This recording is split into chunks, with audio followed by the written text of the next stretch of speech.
Você acha que alguns jogadores já encerraram o seu ciclo? Está na hora de uma certa renovação no elenco do Flamengo, Bernardo? Bernardo Ramos, meu amigo, amanhã acaba o Campeonato Mundial de Clubes. Amanhã temos 2 jogos. O Flamengo enfrenta o Al Ahly pela disputa do 3º lugar em Tanger, onde você está.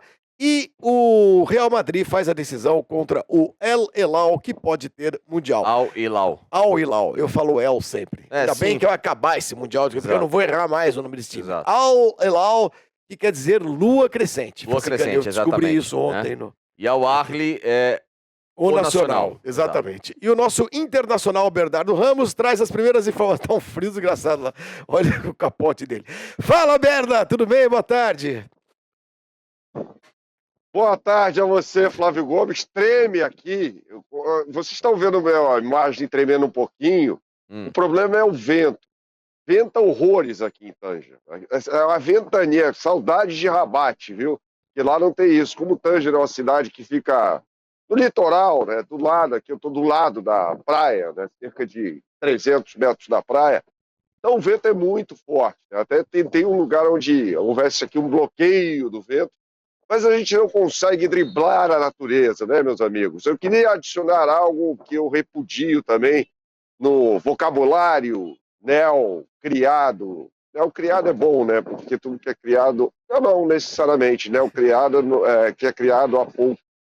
Que é feiju para feijoada. O que vocês acham, hein, Flávio Gomes? Feiju não dá. Feiju não dá. Mentira que tem feiju. Feiju tem. Não. Feiju. A gente ainda falava feijuca. Vamos comer uma feijuca. É uma coisa meio malandro, né? Mas meio... tem feiju? Tem feiju. Nossa, Berna, tem que feiju. coisa horrorosa, Berna. Pelo amor de Deus, volta, vai. Se meu filho chega em casa falando, pai, eu vou numa feiju, Nossa. eu dou na orelha dele. Olha lá, cai até seu até meu óculos aí, que é uma vergonha. Mas aí não tem feiju não, né? Nossa, Berna, pelo amor Bernardo. de Deus.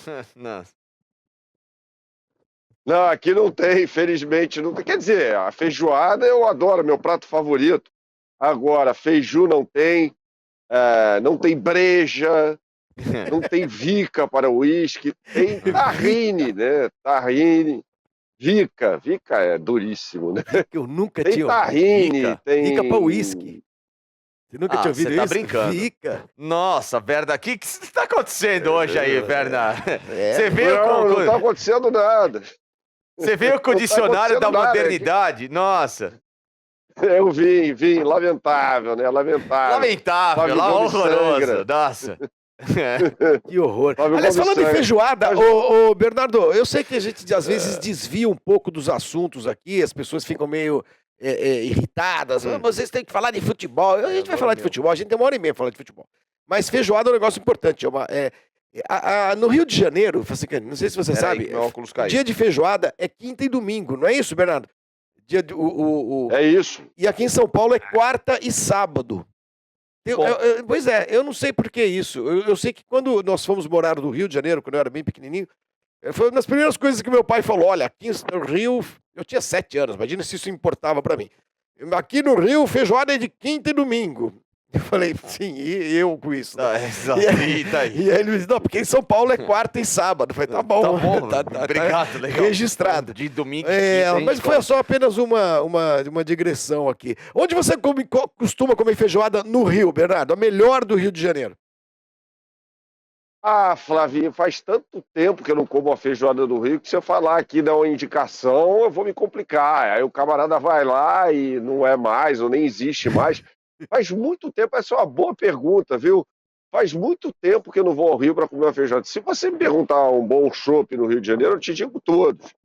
Mas feijoada, cara... O chopp também tá valendo. Se faz quiser dar tempo que eu não- 3, aí os 3, o seu pódio dos chopps.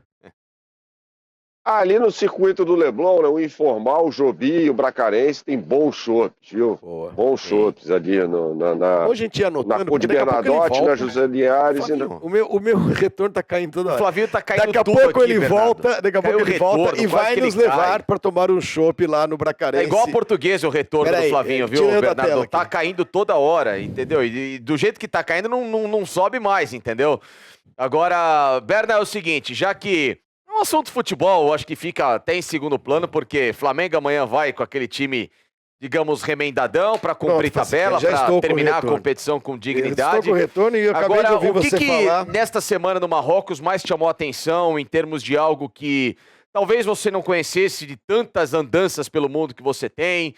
O que foi de mais destaque, de mais legal no Marrocos, ou de mais dificuldade, seja um perrengue, seja uma coisa surpreendente?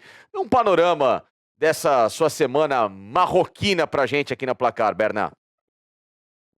Olha, Facicani, o que mais me surpreendeu foi a camaradagem do povo marroquino, né? Assim, eu não gosto de generalizar, sempre tem aquele que tenta te passar a perna em qualquer lugar do mundo, aqui não é diferente, mas principalmente na cidade de Rabat, né? O povo é muito amigável. Rabat é a capital do Marrocos, uma cidade muito bonita, organizada, tal. Tanger é um pouquinho mais caótico, mas me chamou a atenção isso. Perrengue. Aí, bom, vamos botar na conta da dona FIFA, né? Que mudou o local da decisão de terceiro e quarto lugar, né? De quarto colocado antes da partida, né? Então é lamentável. Aí foi lamentável porque todo mundo, até dos times. Inclusive, nossa, o vento tá demais aqui. Vocês estão vendo o negócio tremer por causa do vento, tá? Esse é um perrengaço. Não sou eu que é um tripé, tá? Mas eu acho que o principal perrengue, principalmente para os times, né? O Vitor Pereira reclamou disso na mini entrevista coletiva que deu hoje, antes do treino do Flamengo. Inclusive, a gente mandou esse material, mas ele reclamou. Ele falou sobre isso, né? Falou, pô, há coisas boas e há coisas a serem melhoradas. E certamente esse é um aspecto a ser melhorado no Campeonato Mundial de Clubes, né? A alegação foi que o gramado não estava nas melhores condições. Na verdade, não foi essa a alegação. Foi que, para preservar a qualidade do gramado para a grande final, o jogo da disputa de terceiro lugar foi mudado de cidade. Mas foi mudado apenas 2 dias antes da partida. Ou seja, oficialmente, né? Ou seja, lamentável essa história. Uma falta de. É uma coisa que não combina com torneios padrão FIFA. Não, né? E outra coisa, sabe que é curioso, né? Quando se lançou o Marrocos, a candidatura aí, confirmada no Mundial, o que se espera de, pelo menos, básico do básico, né? Jogos em Marrakech e Casablanca, as cidades mais conhecidas no mundo, né?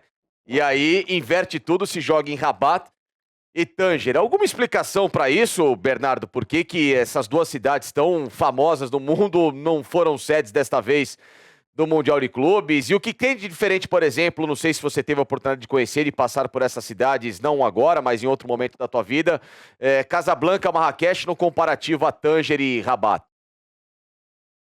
Eu não conheço Marrakech e Casablanca. Eu sei que as duas, se eu não me engano, são maiores do que Rabat e Tanger. Não sei, essa é uma boa pergunta, viu, Facicani? Rabat, claramente, é porque é a capital. Então, não necessariamente a capital é a maior cidade do país, né? O Brasil é um bom exemplo disso, e Rabat tampouco. Mas eu não tenho motivo exato para isso não, viu, Facicani? Para que a escolha tenha sido para Tanger e Rabat. Eu não consigo, honestamente, entender.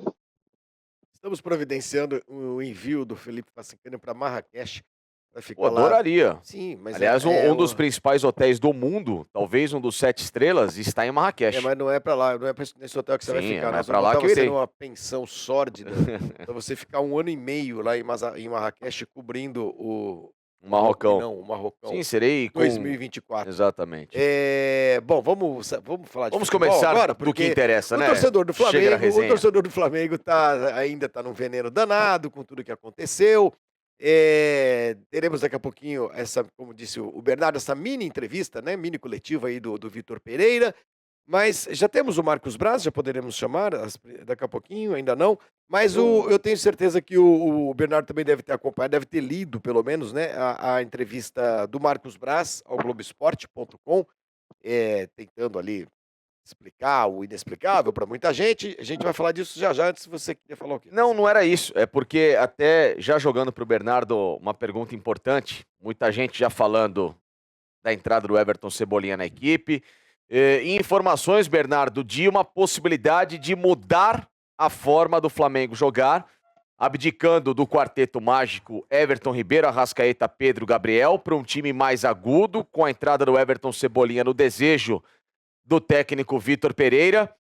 E um desses 4 sobrando para o banco de reservas para esse Flamengo mudar de figura. É verdade isso ou apenas especulações, conjecturas para o futuro? Eu não sei se alguém deu essa informação, honestamente não acompanhei isso. Eu vi a entrevista coletiva, né, do técnico Vitor Pereira e ele fala que o Flamengo tem que ter várias possibilidades de jogo. Agora, sobre uma possível entrada do Everton Cebolinha, eu não sei.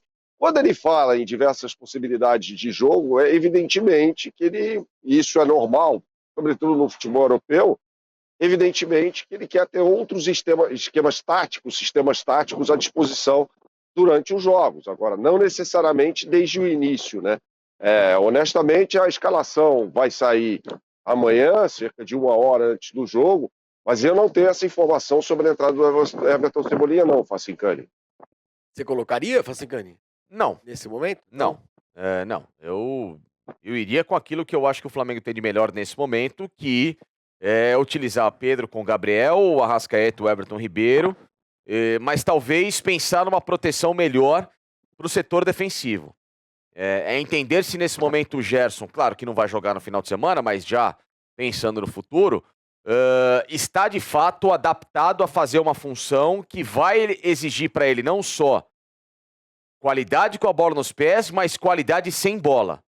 E proteger aquilo que era o grande segredo do acerto do Flamengo, na minha visão, em 2022. O João Gomes, que tudo bem, com a bola nos pés não era um especialista, mas era um jogador que fazia o chamado trabalho sujo e fez um trabalho muito bem feito de proteção e de coesão defensiva, tecnicamente, taticamente, para a equipe do Flamengo. Então eu acho que essa é a grande alternativa e talvez o que o Vitor Pereira precise acertar para que o Flamengo volte a entrar nos trilhos e tornar-se de novo um time equilibrado e competitivo, porque o Bernardo até citou e eu estava batendo nessa tecla também, em 2 dos principais jogos da temporada, aliás, nos 2 principais jogos da temporada, a defesa do Flamengo levou 7 gols. É algo abissal para um nível de equipe como o do Flamengo. Aliás, Bernardo, é lógico que esse jogo de amanhã é um jogo que perdeu muito interesse, né?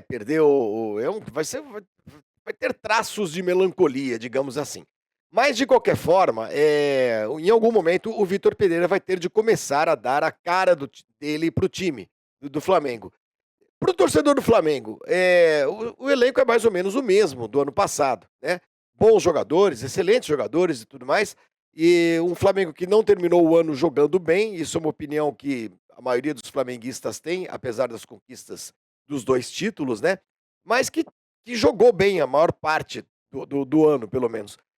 O Vitor Pereira, a cara do time do Vitor Pereira vai ser uma cara muito diferente da cara do time do Dorival Júnior, o Bernardo? Com esse mesmo elenco? Pode ser sim. O Vitor Pereira gosta de um jogo mais aberto, né, com os pontas, de ter mais o controle do jogo do que o time do Dorival. Já tem uma mudança, viu, Flávio Gomes? O Flamengo marcava antes num 4-3-3, hoje marca num 4-4-2. Já tem alguma mudança tática e evidentemente haverá. Não vai ser um time que vai ficar preso às convicções táticas do Dorival Júnior, embora ele tenha sido bem sucedido, né? Pelo menos na conquista dos títulos, né, da Copa do Brasil e da Libertadores da América. É óbvio que o time perdeu muito desempenho no final da temporada, até por isso o Flamengo foi atrás de outro técnico. Vale lembrar que ele não foi demitido, o Dorival Júnior, né? O contrato dele acabou e o Flamengo optou pela não renovação. Mas sim, o Vitor Pereira vai começar a dar a cara dele ao time do Flamengo à medida que o tempo for passando. Vamos ver qual será esta cara. Fala aí, Sim. Facincani. Tem mensagem já? Temos mensagem sim, um abração para todo mundo, nossa audiência subindo por aqui. Deixando o seu like, hein, pessoal. Deixem likes hoje, quero mais likes do que audiência hoje, hein? Bernardo chamou, diga, Bernardo. Vai, Bernardo. Se tiver tremendo muito, me avisem que eu vou para outro lugar, tá? Para um lugar interno. Não, tá tudo bem. Fica tranquilo, Bernal. O legal do ao vivo é o perrengue. É isso que é o mais bacana. Enquanto é mostrar vento, que você está aí. Enquanto o vento não te levar embora, tá tudo bem. Tá tudo certo, Bernal. Vem, se vem, levar, vem a gente vai junto com o Não, vento. vambora. A gente te acompanha O e for, importante é não Bernal. cair o sinal. Né? Exato. Prioridade é sempre o do ao vivo, Bernal. E pode interromper a hora que você achar que deve, tá bom? O Marcelo Almeida diz que a mudança para ele desse estilo de jogo do Flamengo tem sido para pior. O Leonardo, a diretoria tem que ter pulso firme agora. O Matheus Colabianchi brinca e pede fica VP. O Leonardo preocupado com que o Flamengo tem o pior número de gols sofridos dos times da Série A. O Anselmo Borges disse que o VP corre o risco de perder o vestiário se já não perdeu do Flamengo. Aí a gente vai analisar com a sequência dos próximos jogos. Thiago Estopa por aqui conosco também. Maurício Isguizardi. Rodrigo Porcotri liberta, brincando com a história do vento para variar, que ficou claro, né? Nessa brincadeira de palmeirenses com flamenguistas depois de Montevidéu. O Ezequias com a gente também. O Kleber Natali, brincando que horas que vai ter o jogo de Flamengo e Real Madrid. Esse aí é só para outros tempos, né? Only Good Song conosco também. É para poder comer as feijoadas, naquela história lá de quarta, quinta, sábado e domingo. Ou seja, ele tem motivos para que sábado e domingo, quarta e sábado e quinta e domingo Qual que é a explicação dele? Ele falou, não, a explicação é que seja você carioca ou paulista, para você ter motivo para comer feijoada no fim da semana todo completo. Quarta, né? quinta, sábado e domingo. Exatamente, né? Quem mais está com a gente aqui? O Olavo Ito para variar. Como sempre, o Diego Borges, a Natana Santos curtindo o nosso programa. Então já deixa a sua mensagem, assim como César Abicair, como Ellen Polini, como João Vitor Coelho, pra gente, claro, fazer esse programa cada vez maior. Alex Palestra com a gente também, muito obrigado pela sua mensagem também. Enfim, todo mundo aqui, Rafael Janola, que é fã, olha só, da gente desde os tempos da Bradesco FM. Obrigado, viu, Rafael? Uma honra essa audiência de tanto e tanto tempo. Agora estamos aqui juntos, tá bom? Você é fã de vocês, né? Não, eu não trabalhei. As pessoas te aturam, é diferente. Exato. Você eu vem não no trabalhei bolo. na enfim. Bradesco FM. Deveria. A Bradesco Esportes FM foi uma iniciativa das mais interessantes. Pois é. Apesar de levar nome de banco e tudo mais, mas era uma programação de rádio esportivo bacana demais. Eu era ouvinte assíduo, sabia, Facicani? De verdade. Sim. Só mudava de estação quando você falava. Aí eu botava na Itaú. Esportes. O Bernardo era o chefe lá, né? Sim, o Bernardo era o chefe. Ele era duro com você, não? Putz, o Bernardo, nossa, ele batia no vidro toda hora. Tá certo ele, lógico. Tá falando bobagem. Me tirava do estúdio, aí voltava. Lógico. Volta lá! Aí ficava desesperado. Bernardo, essa aí é um dos grandes programas que eu e o Bernardo fizemos juntos. Foi um programa aqueles pra cumprir escala. Eu acho que era feriado de alguma coisa. Sabe aqueles finais de semana emendados? Não tinha jogo, não tinha nada. Data FIFA. Acho que era data FIFA mais feriado, ou seja, era uma lástima, não tinha nada. E aí o Bernardo falou, Fácil, você precisa apresentar um programa lá das 2 às 8. Eu falei, puta merda, 6 horas, não é? Tem que cumprir escala. Eu falei, tá bom, vamos lá.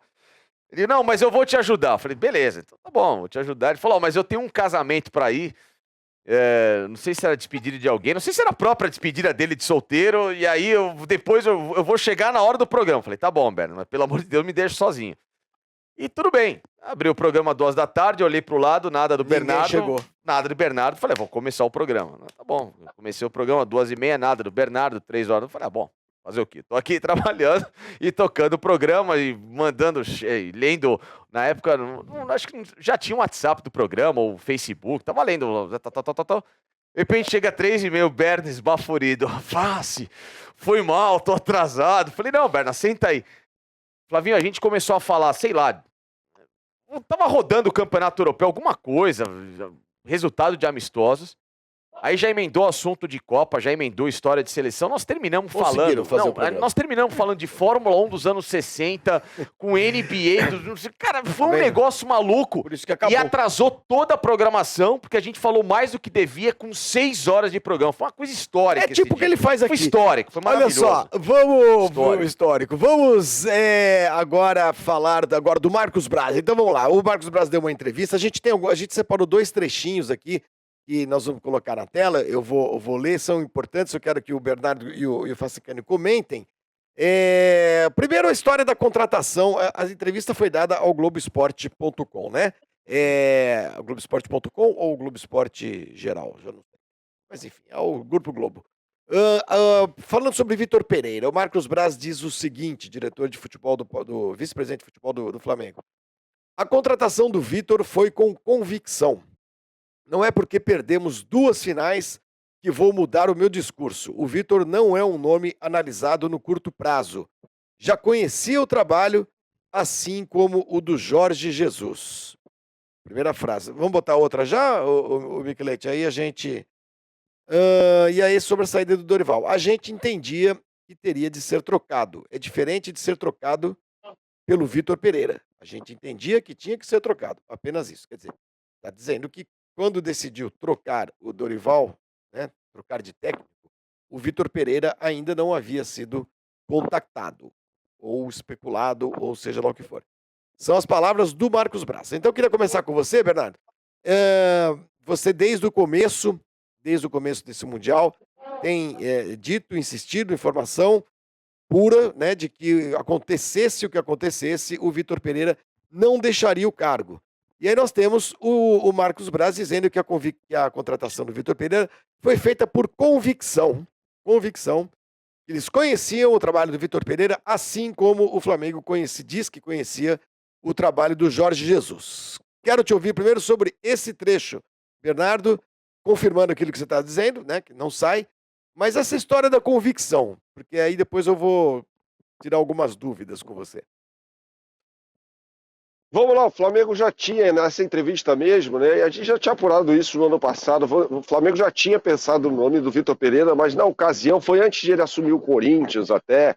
Ele tinha uma proposta do Everton, da Premier League. Ele chegou quase a fechar com o Everton, e o Everton deu para trás, depois que a torcida fez uma campanha Vitor Pereira não, aquela coisa toda e tal. Então, sim, o Flamengo já conhecia o Vitor Pereira pelo trabalho, sobretudo, pelos trabalhos no Porto e no Olympiacos, né? Isso aí foi uma informação que a gente já apurou lá atrás, né? E sobre o Vitor Pereira no Corinthians, inclusive o Braz diz, né, até que vai ao encontro disso que eu estou falando, que não foi só do Corinthians, não, a gente já conhecia o trabalho dele. E como eu apurei isso faz mais de um ano até, isso foi no final de 2021, quando o Flamengo demitiu o Renato Gaúcho, eu acredito nessa história, sim, eu acredito nele. Porque lá atrás eu tinha essa informação de que o Vitor Pereira era um dos nomes, pelo menos, pensados para assumir quando o Paulo Souza acabou chegando ao Flamengo. Então, já havia um conhecimento prévio. Não, o Flamengo ele sempre mapeou o mercado de técnicos portugueses. Não dá para falar que é um desconhecimento. O que, na minha visão, chegou naquele casamento de vamos ver o que é essa novidade, a gente já ouviu falar nesse cara, tudo mais, e chegou e arrebentou com a boca no balão, foi o Jorge Jesus, né? Tanto é que o Jorge veio para o Brasil por intermédio de empresários, ofertado ao Vasco, ofertado ao Atlético Mineiro, acaba fechando com o Flamengo e se torna o que se tornou, né? E era um técnico que vinha de um momento, necessitava de uma recuperação de carreira, a saída repentina dele do próprio Al Hilal, o fim de ciclo no Sporting trágico, literalmente, né, saiu a pontapés do futebol português, até porque teve uma briga generalizada de vestiário, o Sporting tinha perdido a final da Taça de Portugal para o Desportivo Aves, uma coisa assim maluca, e enfim, o Jorge Jesus acabou sendo demitido com parte do elenco da equipe do Sporting na ocasião, mas dali pra frente, o Flamengo passou sim a olhar o mercado de técnicos portugueses. Tanto é que o nome do Vitor, Carlos Carvalhal foi citado e analisado, Rui Vitória, Marco Silva, até especulou-se como sonho.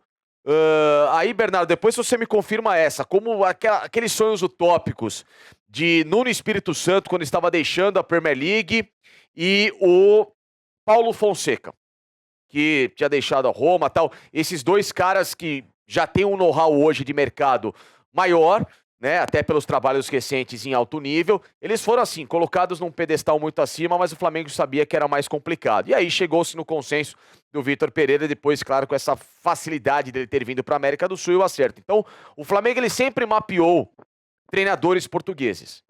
Esses que vieram depois de Jorge Jesus não foram achados. O Flamengo sempre tentou. Claro que, em primeira frente, o Flamengo buscava o retorno do Jorge Jesus. Normal. Tanto é que o Marcos Braz foi no fim do ano, naquele lá no Natal, para tentar trazê-lo, demoveram da ideia, no Natal do Benfica, aí teve a multa, aí o Benfica mandou embora depois que ele também fez uma cera danada para resolver a situação, agora foi parar no futebol da Turquia, no Fenerbahçe, faz um bom trabalho de novo, mas o Flamengo sempre mapeou técnicos portugueses. Inclusive errando feio no Paulo Souza. Sim, o que me chama a atenção é o Flamengo atacou tão bons ou promissores técnicos para parar num técnico que tinha feito trabalhos ruins.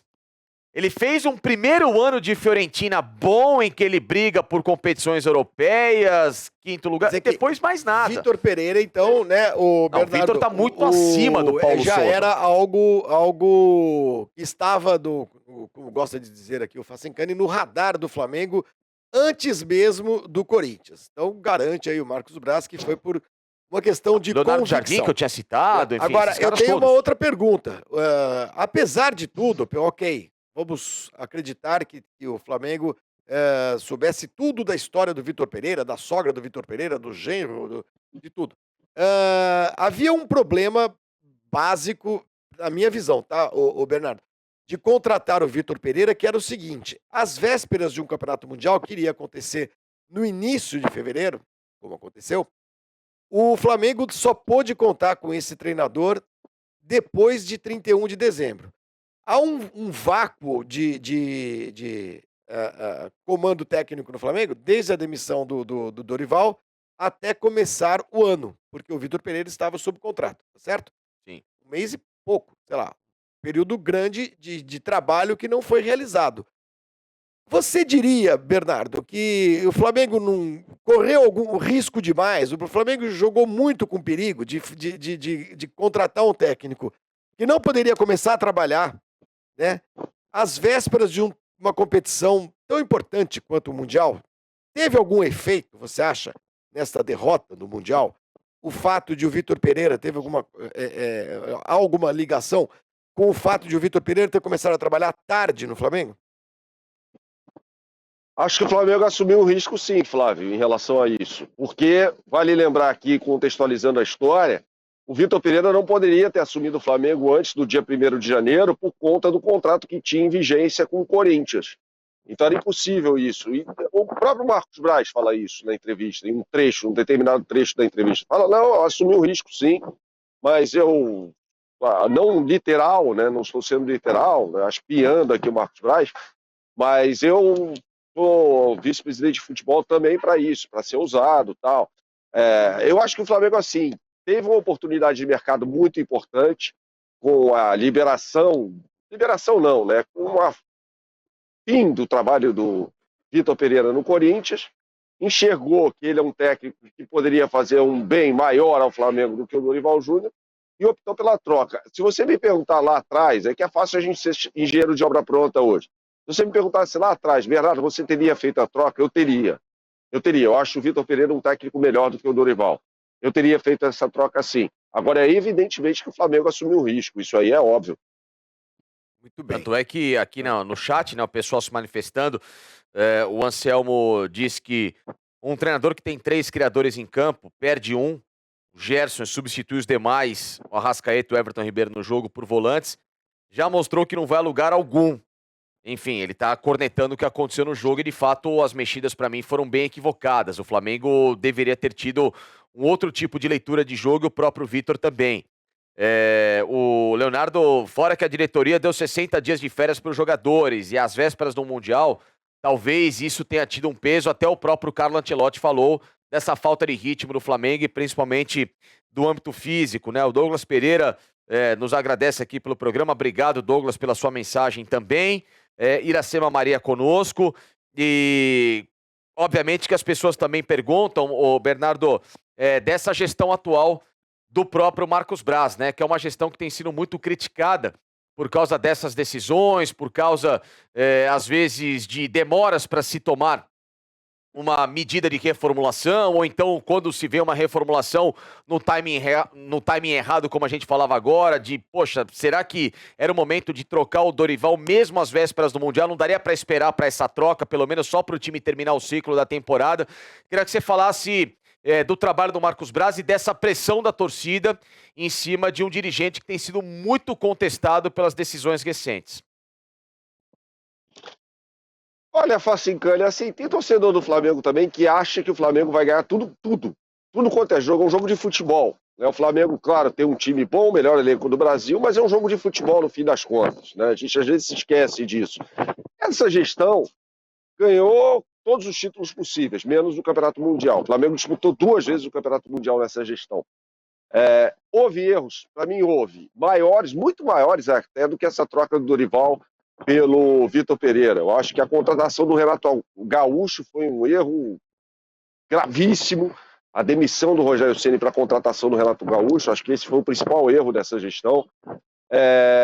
As renovações lá atrás de contrato de Diego Ribas e Diego Alves por 1 ano mais, eu acho que foi um erro isso, essa medida. Mas assim, o Flamengo não vai ganhar todos os jogos que disputar, né? Isso é futebol. Então assim, o torcedor, acho que em 2019, que foi uma coisa completamente atípica na história do Flamengo, teve muita gente ali que começou, eu acho, a acompanhar futebol, assim, torcer para o Flamengo de forma mais, eu não digo fanática, mas de forma a acompanhar mais de perto o Flamengo depois de 2019 e achou que vai ser sempre assim. E as pessoas se esquecem do que o Flamengo ficou de 2009 a 2019 sem ganhar um título brasileiro. Ficou de 92 a 2009 sem ganhar um título brasileiro. Flertou ali com o rebaixamento no início dos anos 2000. Então, assim, vamos lá, vamos olhar em retrospecto, né? Eu acho sempre importante a gente olhar em retrospecto. É um clube que se estruturou financeiramente a partir de 2013 e tem conquistado, tem tido sucesso. Teve um vexame histórico, que foi a derrota para o Al Hilal. Na minha opinião, um vexame histórico do Flamengo. Mas, repito aqui, o Flamengo vem ganhando títulos, vem fazendo boas contratações. Bernardo, deixa eu te perguntar um negócio. Você falou de 2019. De fato, 2019 foi um ano muito especial para o Flamengo, para os flamenguistas, para jovens torcedores do Flamengo que não experimentaram esse período anterior de vacas magras mesmo, né? O Flamengo teve 2013, aí o Bernardo citou como Sim. início de uma reestruturação, né, Facincani? 2013, se a Portuguesa não perde os seus pontos, né, não era o Fluminense que iria cair, era o Flamengo. O Flamengo perdeu pontos também, como a Portuguesa, por ter escalado um jogador de forma irregular, né? Um jogo num sábado, na véspera do jogo Portuguesa e Grêmio, o Flamengo jogou com o Atlético Paranaense e também escalou o André Santos de forma irregular e perdeu os pontos da mesma forma. Então nós estamos falando de 2013, tem 10 anos, nem isso, porque foi no final de 2013. O que a gente está analisando é a matemática burocrática da punição. Sim, Quem está analisando outro aspecto. Não, mas eu digo que assim, quer dizer, um time que se perdesse um ponto poderia ser rebaixado, né? Mostra como o Flamengo não foi sempre este Flamengo de 2019. Isso é muito importante para que os jovens torcedores, principalmente, entendam que é o que o Bernardo está falando. O futebol, você não ganha tudo o tempo inteiro. Num ano que o Flamengo foi campeão de Copa do Brasil. 2013. 2013. Exato. Então o Flamengo, ele começou, ele se impõe de uma maneira muito forte em 2019, né? Com todas as conquistas que obteve. E aí eu te pergunto, Bernardo, tem muito jogador desse elenco que estava em 2019. A gente olha para esse Flamengo, a gente ainda olha Flamengo atual, a gente ainda vê um pouco do Flamengo de 2019. Você acha que alguns jogadores, já faz 4 anos isso, você acha que alguns jogadores já encerraram o seu ciclo? Está na hora de uma certa renovação no elenco do Flamengo, Bernardo? Olha, se a gente olhar para os pilares daquele time, né, a defesa hoje já é completamente diferente daquele time, né? Se a gente entender que o Ayrton Lucas virou o titular da posição, não sobra ninguém. A defesa já é completamente diferente. No meio de campo já não tem o Ilharão. Então, se a gente for olhar a escalação do Flamengo no jogo contra o Al Hilal, a gente vai perceber que meio time já mudou. Ele é o mesmo time do meio para frente, com Gerson, Arrascaeta, Everton Ribeiro, Gabigol e Pedro não, era o Bruno Henrique. Então sobram Gerson, Everton Ribeiro, Arrascaeta e Gabigol. 4 jogadores. Então, às vezes, assim, a gente olha, a gente tem a impressão, né, Flávio, que não, é o mesmo time de 2019 por causa de alguns jogadores que são marcantes, né, que são muito bons, aliás. Mas não é. É um time que já mudou bastante. Santos, Mateuzinho, Davi Luiz, Léo Pereira, Ayrton Lucas, Thiago Maia e Pedro, chegam no Flamengo de 2020 para frente. Então, 2019, assim, a gente tem de olhar e falar, pô, tá lá o Gabigol. E o Gabigol vai ficar por muito tempo ainda no Flamengo. Tá lá o Arrascaeta, tá lá o Everton Ribeiro, tá lá o Gerson, que saiu e voltou. Mas não é o mesmo time, são 4 jogadores só. É impressionante isso, né? A gente fica com essa história no imaginário. 2019 foi tão marcante que a gente às vezes tem no imaginário essa história de que o time é o mesmo e não é mais. Já é um time bastante alterado. Tá vendo? É o Facincani que pediu para eu fazer essa pergunta. eu Ele não. falou assim, não, é a mesma base, desde o... Tá vendo, Facincani? Mais uma vez você foi desmentido categoricamente pelo Bernardo, porque você não entende absolutamente nada. Bernardo, vamos fechar com você, encerrar, tirar você aí do vento. Então, a programação final do Campeonato Mundial. Amanhã acaba. O que teremos aí pela frente nas próximas horas? Hoje teremos um jogo das estrelas em Rabat. O Zico vai participar desse jogo, assim como o Sávio, a gente falando ídolos históricos do Flamengo. Amanhã, 12h30, no horário de Brasília, o Flamengo entra em campo aqui em Tanger para enfrentar o Al-Ahly. E depois tem o jogo decisivo do Campeonato Mundial de Clubes entre Real Madrid e Al-Hilal, Flavinho. Muito bem. Bernardo, até mais, então. Obrigado mais uma vez pela participação. Tá na hora de almoçar, não, já tá na hora do... Bernardo, é o chá da tarde. Chá da tarde. Exato. Marrocos, chá da tarde ou... Sim, os países islâmicos, eles são bem famosos pelos chás. Então ele vai tomar um chazinho. Provavelmente. Chá de quê? Chá do quê que você vai tomar, Bernardo? De cadeira, será? Não sei. Aqui eu tô tomando um chá de chatice do Felipe Facincani, mas já faz tempo. Ô, Bernardo, até mais então. Até a próxima. Obrigado. Valeu. Valeu, meus queridos. Um abração. Foi um prazer, uma honra estar aqui na Placar para essa grande cobertura. Daqui a pouco eu tô de volta ao estúdio. Por favor. Por favor. Muito isso. bem. Bernardo Ramos. Flavinho fica mais quieto aqui.